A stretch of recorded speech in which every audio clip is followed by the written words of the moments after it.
Hi friends, வாங்கம்மா கனி cooking channel. இப்போ நம்ம முந்திரி பால்கோ செய்ய போகிறோம். வாங்க எப்படி செய்யலான்னு பார்க்கலாம். பால் எடுத்துருக்கேன், சர்க்கரை எடுத்துருக்கேன், முந்திரி எடுத்துருக்கேன், நெய். அடுப்பில் கடாய் வச்சுட்டு பால் எடுத்து ஊற்றிக்கலாம். 1/2 லிட்டர் பால் எடுத்துருக்கேம்மா. தண்ணி எதுவும் ஊற்றக்கூடாது, பாலில் தண்ணி ஊற்றாமல் இருக்கணும். இந்த பக்கம் முந்திரியை மிக்சியில் போட்டு அரைச்சி எடுத்துக்கிடலாம். இந்த மாதிரி பவுடராக எடுத்து வச்சுக்கிச்சு. பால் அடிப்பிடிக்கும், நம்ம இப்படி கிண்டிக்கிட்டே இருக்கணும், இல்லைன்னா அப்படியே அடிப்பிடிச்சிடும். அப்படியே கிண்டிக்கிட்டே இருக்கணும்.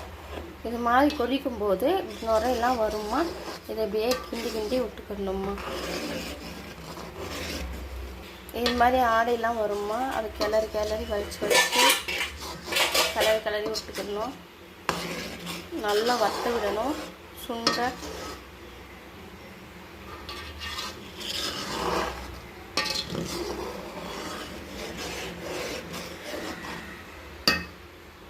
நல்லா ஓரளவுக்கு வத்திருச்சுமா. நல்லா ஏடும் வந்துருச்சு. 1/2 லிட்டர் பாலுக்கு நீங்கள் எந்த தேவைக்கு சக்கரை வேணுமோ அதிகமாக யூஸ் பண்ணுறவங்களுக்கு 1/2 கிலோ எந்த அளவுக்கு வேணுமோ அதை எடுத்துக்கோங்க. நாங்கள் ஸ்வீட் கம்மியாக தான் சாப்பிடுவோம். நாங்கள் தேவைக்கேற்றதை நாங்கள் போட்டிருக்கோம். நீங்கள் எந்த அளவுக்கு ஸ்வீட் அதிகமாக சாப்பிட்றவங்க கொஞ்சம் அதிகமாகவே போட்டுக்கோங்க. நல்லா கிளறி விட்டுக்கலாம்.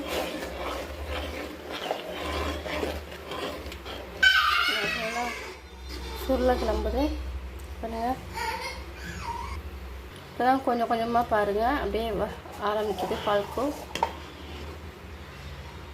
பாருங்கம்மா, இப்போ பாருங்கள் ஃப்ரெண்ட்ஸ், அப்படியே எவ்வளோ அழகாக அப்படியே பாருங்கள். அப்படியே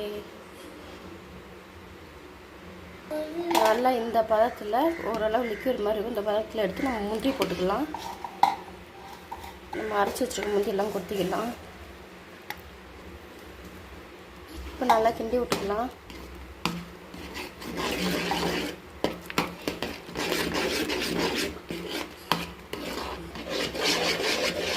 நல்லா அடிச்சிக்காமல் கிண்டிக்கலாம்.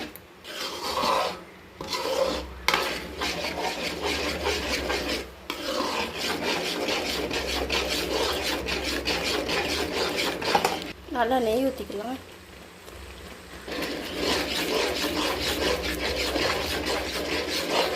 நல்லா சுருண்ட கிண்டுங்க. நல்லா இன்னும் கொஞ்சம் பதம் வற்றணுமா. இது மாதிரி தட்டு எடுத்து நெய் எடுத்து தடவிக்கலாம் ஃபுல்லாக. நல்லா இது மாதிரி தடவி எடுத்தாச்சுமா. இங்கே பாருங்கள், இன்னும் கொஞ்சம் நெய் ஊற்றிக்கலாம்.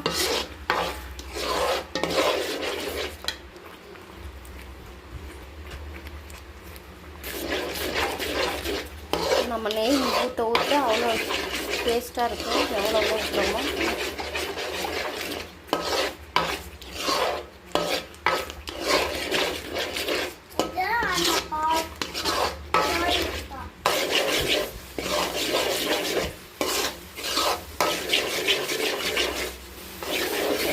நல்லா இந்த அளவுக்கு ஊற்றணும்மா. அப்போதான் நான்ஸ்டிக் தான் ஒட்டாமல் வரும். இது மாதிரி கடாய் ஒட்டி தான் வரும். ஏன்னா ஒட்ட தான் அது டேஸ்ட்டு நல்லா இருக்கும்மா. வேறு ஒட்ட இன்னும் கொஞ்சம் நெய் இருக்குது, ஊற்றிக்கலாம்.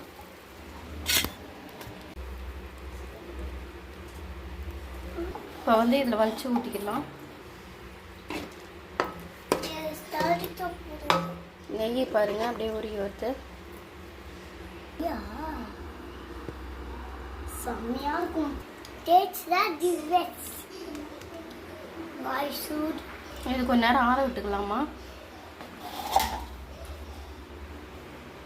பாருங்க எவ்வளோ அழகாக அப்படியே நெய்யெல்லாம் அப்படியே உருகி நிற்கிது பாருங்க. இப்படி பாருங்க.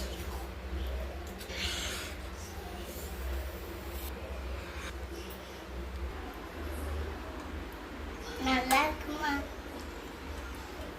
இப்போ நமக்கு தேவையான நெய் முந்திரி பால்கோ ரெடிமா. இந்த வீடியோ பிடிச்சிருந்தால் லைக் பண்ணுங்கள், ஷேர் பண்ணுங்கள், சப்ஸ்கிரைப் பண்ணுங்கள்.